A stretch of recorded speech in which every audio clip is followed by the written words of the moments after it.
تمہیں ڈھیل دی ہے میرے رب نے, تمہاری رسی ڈھیلی چھوڑی ہے میرے اللہ نے.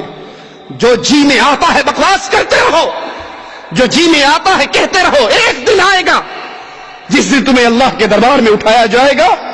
منظر کیا ہوگا؟ وَخَشَعَتِ الْأَصْوَاتُ لِلرَّحْمَنِ, اللہ کے سامنے ساری آوازیں دم توڑ جائیں گی. کوئی نظر نہیں اٹھا سکے گا, کوئی زبان نہیں ہلا سکے گا. فَلَا تَسْمَعُ إِلَّا ہَمْسًا, سوائے کھسر پسر کے تجھے, سوائے کھسر پسر کے تجھے کچھ بھی سنائی نہ دے گا. آوازیں دم توڑ جائیں گی. میرے رب کی ہیبت کا, میرے رب کی قوتوں کا, میرے رب کی طاقتوں کا یہ منظر ہوگا. آج اس مشرک کی زبان اتنی دراز ہو چکی کہ نعوذ باللہ ثم نعوذ باللہ, وہ اللہ کو گالیاں دینے سے بھی نہیں ڈرتا. سنیے یونس گوہر شاہی مجرم میرے رب کے بارے میں کیسی گندی زبان استعمال کرتا ہے. یہ گندی زبان ابو جہل نے استعمال نہیں کی, ابو لہب نے استعمال نہیں کی, کفار مکہ نے استعمال نہیں کی, طائف کے مجرموں نے استعمال نہیں کی. جو اسلام کا چولا پہن کر مسلمانوں کے اندر یہود و نصارہ کی تعلیمات کو پھیلانا چاہتا ہے, وہ اللہ کے بارے میں لوگوں کے سامنے کیا کہتا ہے؟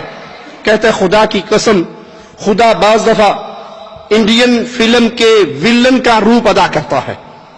انا للہ و انا الیہ راجعون. تعالی اللہ عما یقول, تعالی اللہ عما یقول. اے اللہ, اس کے کفر کو پیش کرنے سے پہلے میں تیرے دربار میں معافی کا سوال کرتا ہوں. مولا, نقل کفر نباشد اس مجرم کے گندے, غلیظ, ناپاک, شیطانی چہرے سے نقاب اتار کے اس کی مہدی ہونے کے جھوٹے دعوے کو تار تار کرنا مقصود نہ ہوتا. تیرے خلاف اس نے جو زبان دراز کی ہے اللہ, میں اس کفر کو بیان نہ کرتا. یہ مہدی کا روح بنا کر نمائندہ مہدی بن کے لوگوں سے کلام کرتا ہے, اور حقیقت میں یہ شیطان کا نمائندہ ہے, یہ کفر کا نمائندہ ہے. نہ اس کا رشتہ اللہ سے ہے, نہ رسول اللہ سے ہے, نہ امام مہدی سے ہے, نہ اسلام سے ہے, نہ قرآن سے ہے, نہ حدیث سے ہے. یہ کفار کی گود میں بیٹھ کر کفار کی تعلیمات کو مسلمانوں میں پھیلا کر مسلمانوں کی جماعت کو توڑنا چاہتا ہے. کہتا ہے اللہ بعض دفعہ انڈین فلم میں موجود ویلن کا کردار ادا کرتا ہے, کیونکہ نعوذ باللہ ثم نعوذ باللہ ثم نعوذ باللہ. یہ مجرم کہتا ہے اللہ ذہنی مریض ہے. یہ میں ایسے نہیں کہہ رہا, یہاں یہ نقطہ ذرا غور سے سننے والا ہے. اب اپنے اس کفر پہ دلیل لے کر آیا ہے, وہ سنیے. کہتا ہے حسین رضی اللہ عنہ کو شہید کروانے والا کس نے کروایا؟ حسین شہید ہو گئے, حسین کی آل شہید ہوگی. جس شخص نے حضرت حسین کو شہید کیا, آپ کی آل کو شہید کیا, اس کے بارے میں اللہ یہ فرما رہے ہیں کہ ان کو ہو سکتا ہے ہم معاف کر دیں. کہتا ہے یہ کیوں نہیں کہہ رہے, یہ کیوں نہیں کہتے ہو کہ ہم نے ہی مروایا ہے, ہم نے ہی یہ سب کچھ کروایا ہے. آپ کو کیا انٹرسٹ ہے یزید بن معاویہ سے؟ اتنے مہربان ہو رہے ہیں, وہ آپ کی محبوب کی اولاد کو قتل کر رہا ہے. اب آپ کو یاد آیا اپنا غفور الرحیم ہونا. انا للہ و انا الیہ راجعون. اور یہاں پر مجھے رسول اللہ صلی اللہ علیہ وسلم کی وہ حدیث یاد آتی ہے. ایک بڑا ہی نیک آدمی تھا, ایک بڑا ہی گنہگار تھا. یہ نیک آدمی گنہگار کو سمجھایا کرتا تھا, اس کو گناہوں سے روکا کرتا تھا. وہ گنہگار اپنے گناہوں کی زندگی میں ڈوبا رہتا تھا. ایک دن کسی گناہ میں مصروف دیکھا, اس نیک آدمی سے برداشت نہ ہوا. اس نے جذبات میں آ کر کہا اللہ تجھے کبھی معاف نہیں کرے گا, اللہ تجھے کبھی معاف نہیں کرے گا. میرے رب نے فوراً وحی اتاری اور کہا کون ہے یہ, کون ہے جو میری رحمت کو اپنی مٹھی میں لیتا ہے؟ اس کو سنا دو, میں نے اس پاپی کے ہر گناہ کو بخش دیا ہے, تیری ہر نیکی کو برباد کر دیا. یہ کون ہوتا ہے میرے رب کی رحمت کو اپنی مٹھی میں لینے والا؟ اور یہ گوہر شاہی ظالم مجرم یہ کہتا ہے اب آپ کو یاد آ رہا ہے اپنا غفور الرحیم ہونا. محمد کی آل کو شہید کر دیا گیا, انہوں نے, اور آپ اپنے غفور الرحیم ہونے کے پیچھے پڑے ہوئے ہیں. صرف اسی یزید کو معاف کرنے کے لیے آپ نے غفور الرحیم ہونا ہے؟ دنیا میں اور بھی تو بہت سے ظالم ہیں، ان پہ پریکٹس کرو اپنے غفور الرحیم ہونے کی۔ انا للہ و انا الیہ راجعون۔ ظالم کہتا ہے کہ سچ یہی ہے، اللہ سے مخاطب ہے کہ آپ ابھی بھی سچ نہیں بول رہے، کہتے ہیں ہم معاف کر سکتے ہیں، اس نے تو مارا ہی نہیں، مارا تو سارا آپ نے ہے۔ سامعین میں سے پوچھتا ہے کہ اللہ نے کیوں مارا ہے؟ تو جیسا مجرم بیان کرنے والا ویسے زندیق سننے والے، ان میں سے ایک نے کہا کہ اللہ کو رقابت ہو گئی تھی آل محمد سے، اس لیے۔ تو یونس گوہر شاہی کہتا ہے یعنی اللہ کو بھی حسد ہوتا ہے۔ انا للہ و انا الیہ راجعون۔ سیدنا آدم کی توہین کرتے ہوئے یہ مجرم کہتا ہے کہ نبوت اور رسالت کے لیے تو اللہ نے یہ کہہ دیا کہ میرے انبیاء معصوم ہوتے ہیں، اور پہلا نبی عظمت والا جس کو بنا کر بھیجا وہ آدم علیہ السلام، اور وہ آدم وہ ہیں جو گناہ کر کے دھکے دے کے نکالے گئے، گناہ کر کے دھکے دے کے نکالے گئے۔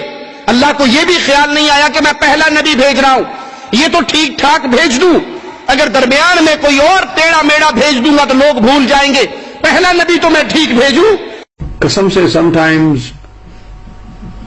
God is no different to an Indian movie villain. So, why? Where is God's help? Where is God's help? Why did it happen? کیوں ہوا ایسے؟ طاقت ہے سننے کی؟ کیونکہ اللہ جو ہے ذہنی مریض ہے،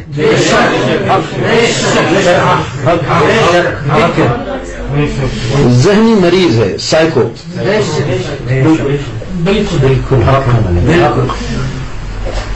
میں بہت یہ ایسے ہی نہیں کہہ رہا ہوں،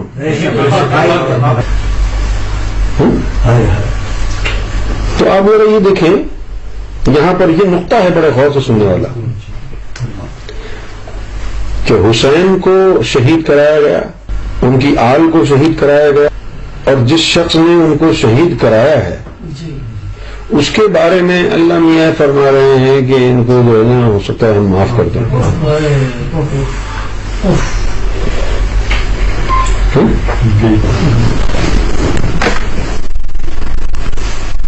یہ کیوں کہہ رہے ہو معاف کر دیں؟ یہ کیوں نہیں کہتے کہ ہم نے کرایا ہے؟ آپ کا کیا انٹرسٹ ہے یزید بن معاویہ سے؟ اتنے مہربان ہو رہے ہیں، آپ کی محبوب کی اولاد کو قتل کر دیا انہوں نے، آپ کو اب یاد آ رہا ہے غفور رحیم ہونا اپنا؟ محمد کی آل کو شہید کر دیا انہوں نے، اور آپ اپنے غفور الرحیم ہونے کے پیچھے پڑے ہوئے ہیں۔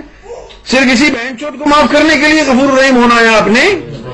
اور بھی بہت گانڈو ہیں دنیا میں، ان کے اوپر یہ پریکٹس کریں غفور الرحیم ہونے کی صفت۔ کیوں اس یزید کو کیوں معاف کریں گے آپ؟ کیوں؟ اور بھی تو گانڈو ہے دنیا میں، یہ یہی گانڈو نظر آیا آپ کو؟ اس کو کیوں معاف کریں گے؟ یزید کو کیوں معاف کریں گے؟ میں نے بتایا نا، پھٹتی کو نقطہ نواز، یعنی سچ ابھی بھی نہیں بول رہے ہیں، ہم معاف کر سکتے، معاف کریں گے۔ اس نے تو مارا ہی نہیں ہے، مارا تو آپ نے ہے۔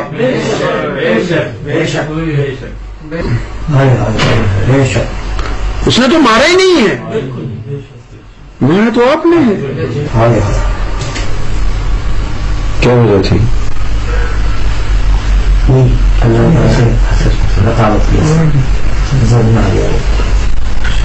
تو اللہ کو بھی حسد ہے۔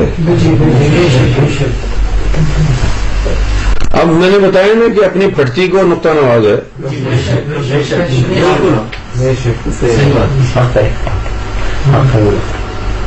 اب دیکھیں، نبوت کے لیے، رسالت کے لیے کہہ دیا ہے کہ نبی جو ہے وہ معصوم ہوتا ہے، اور جو پہلا نبی بھیجا ہے عظمت والا آدم، وہ گناہ کر کے دھکے کھا کے نکالا.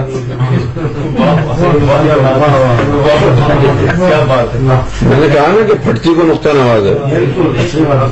بالکل صحیح.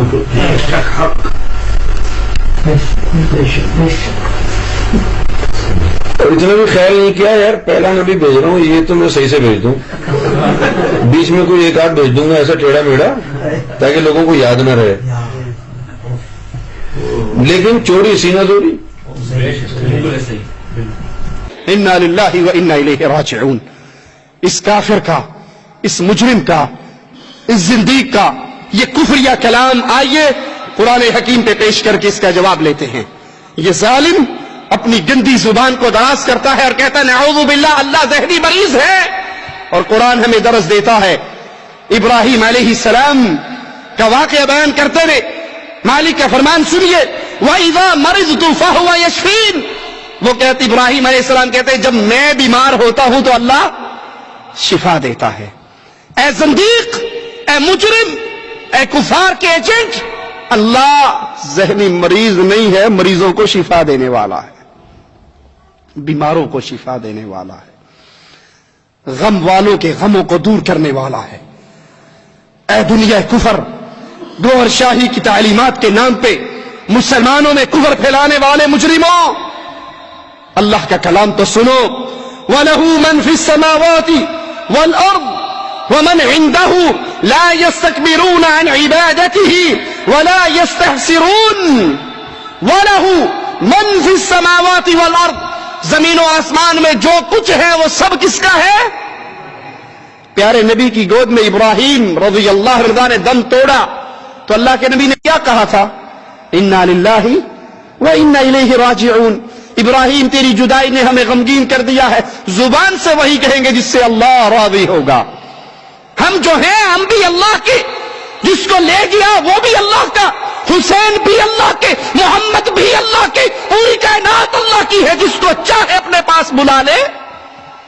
اللہ کے پیاروں پر تو آزمائش آیا کرتی ہے, اس آزمائش سے اللہ کے پیاروں کے درجات بلند ہوتے ہیں. یہ اللہ کا ظلم نہیں ہے. نبیوں پر آزمائش زیادہ آتی ہے, پھر جتنا جس کا ایمان بلند ہوتا ہے اتنی اس کے اوپر آزمائش زیادہ اترتی ہے. زمین